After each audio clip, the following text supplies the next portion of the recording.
Have you ever wondered what happens when a woman stops smiling to make people feel safe? What happens when she no longer softens her voice, no longer swallows her anger, no longer explains herself to those who never deserved her grace in the first place? What happens is terrifying to the world and liberating to her, because she stops being palatable and starts being powerful.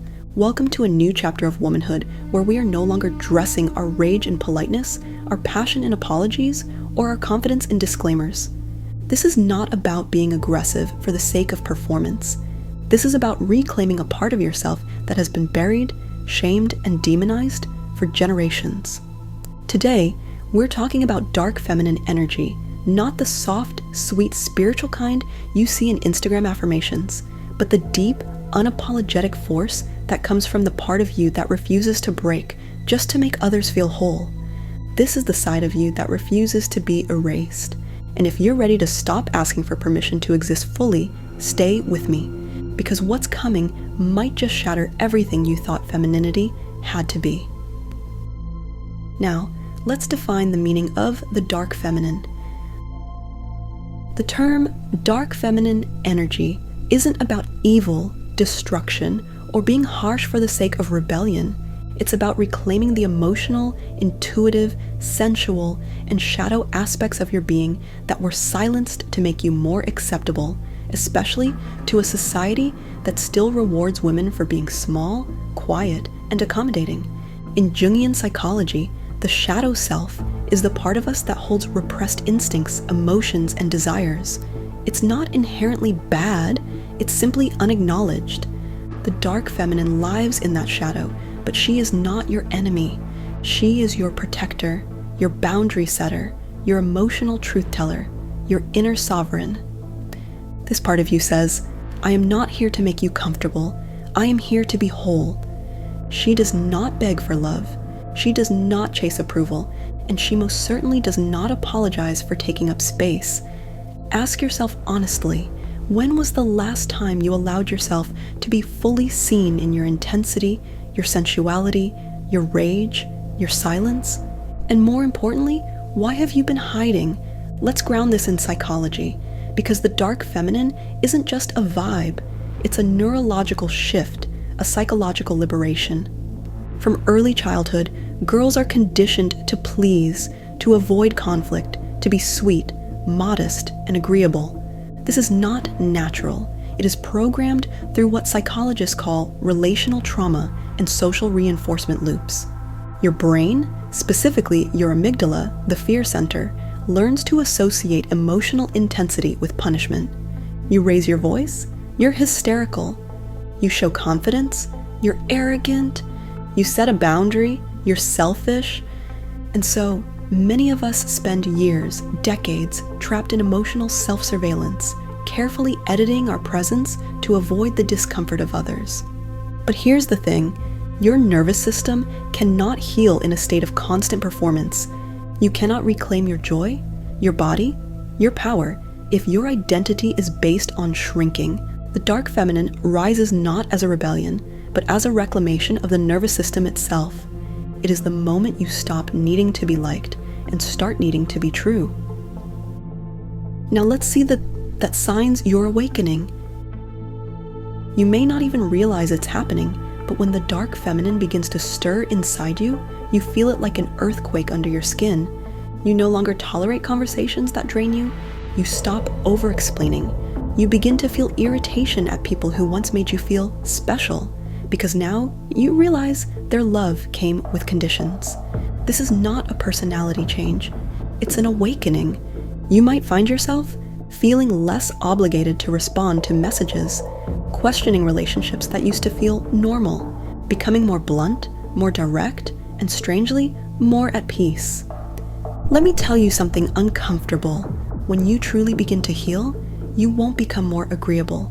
You'll become more honest, and many people won't like it, but they were never in love with the real you. They were in love with your compliance. Let's move from theory into embodiment, because knowing is not enough. What you embody is what you become. There are 3 key shifts that help activate and embody dark feminine energy without guilt or fear. First, deprogramming, niceness as safety. Being nice has often been a trauma response, an unconscious strategy to avoid rejection or violence. But being safe and being authentic are not the same thing.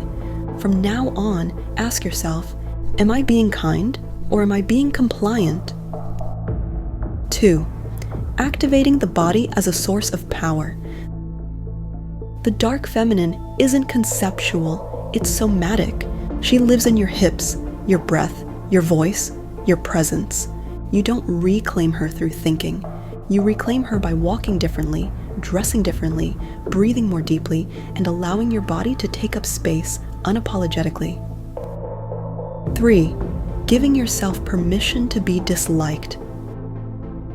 Yes, people will judge you, and that's okay. Letting go of the need to be universally liked is one of the most spiritually freeing decisions you will ever make. Okay, next is the controversial truths that set you free. It's time to speak the things that are hard to say out loud. Not every woman is a nurturer, and that doesn't make her broken. Some women were born to protect, lead, and transform. That is divine too. Not all forgiveness is healing. You are allowed to keep your distance, to maintain your silence, to choose peace over reconciliation. Your anger is not dangerous. It's intelligent. Anger is the nervous system's way of screaming, "This is not okay." You do not need to be in your light to be worthy. Shadow, sorrow, sensuality, rage, these are sacred too. You are not here to be digestible. You are here to be real. Jumo to some daily practices to stay in your power. If you're ready to live in this energy, not just talk about it, here are 4 daily practices to embody the dark feminine in your everyday life. Morning mirror. Ritual. Stand in front of the mirror, look into your own eyes and say, I do not exist to make people comfortable. I exist to be whole. No smiling, no approval seeking, just you and your truth. Silent boundary practice. Pick one thing today to say no to without offering an explanation. Let your no be a full sentence. Power embodiment walk. Take a 5-minute walk every day in full ownership of your energy. Shoulders back, chin up, move like you are not asking for space, but claiming it. Nighttime shadow journal. Write down everything you were too afraid to say during the day. Let it out. Read it back. Learn from your own fire. Let's summarize. Dark doesn't mean not feminine. They will try to tell you that your darkness makes you unlovable, that your independence makes you too much, that your clarity makes you cold. They are wrong. You were never broken. You were buried. And now you are rising. The dark feminine is not here to destroy the world. She's here to destroy the illusions that kept women caged in fear and called it femininity. You don't have to be nice. You don't have to be soft. You don't have to smile when you don't feel like it. You just have to be you, fully, fiercely, finally. Thank you. If this message made you feel something in your bones, if it cracked open something you didn't even know was locked inside, then it's time. Subscribe to Goddess Vibrations if you're done playing small. Drop a heart in the comments if your dark feminine is wide awake. Share this video with the women in your life who are ready to stop apologizing for their power. Because you don't need permission to rise. You are not soft. You are not sorry. You are the storm.